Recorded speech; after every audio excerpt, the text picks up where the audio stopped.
Hello there, I'm Jason Neufeld with Elder Needs Law, and in this video we're going to be talking about the newly updated 2024 Home Equity Limit that you are allowed to have. This is going to be for people who are interested in applying for or receiving home health care, help paying for an assisted living facility, or help paying for a nursing home through the Medicaid waiver or the Medicaid ICP program in Florida.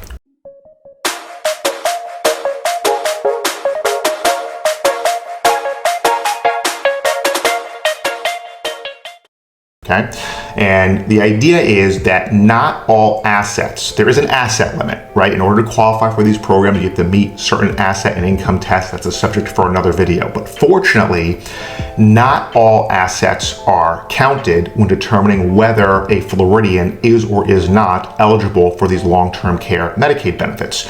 And one of the assets that's generally not an issue is the primary residence.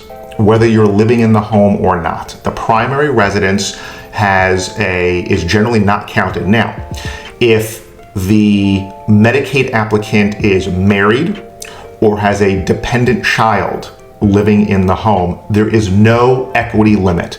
House could be worth $5 million and Medicaid's not going to say anything about it. However, if the Medicaid applicant is single, then their primary residence in Florida is subject to an equity limit. And this number changes every year. In the year 2024, when this video was filmed, that equity limit is $713,000. Now that's equity, not total value. Meaning, if the home has a fair market value of $800,000, but it's subject to a mortgage, and there's $100,000 left in the mortgage, then that means there's $700,000 worth of equity in that home. That's less than $713,000 equity limit for the year 2024, and then that home is safe. Generally speaking, if there's no mortgage on the house and it's worth a little bit more than $713,000, Medicaid typically won't ask too many questions.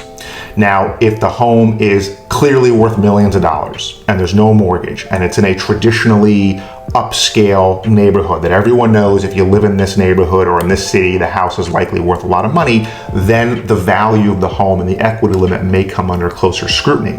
Now, there are ways to deal with this that are beyond the scope of this video, but the point of this video is, and then this is really not an issue for most of my clients because we work throughout the state of Florida, but if you're worried about your house, you are not going to be forced to sell it as long as there's clearly less than $713,000 in equity in that home. So if the house is worth $600,000 and there's no mortgage, obviously, then you're in the clear. So again, I'm trying to give examples to really hammer this point home. So in 2024, home equity limit is $713,000. That is not going to be counted toward whether you are or are not eligible for Medicaid long-term care benefits in the state of Florida. Now, if you have other assets like money, significant amounts of money in the bank, or a brokerage account, or cash value life insurance policies, or other non-primary, other real estate that's not your primary residence, then there's likely more planning to do, and that's where a firm like ours can help, right? We work with people who are not eligible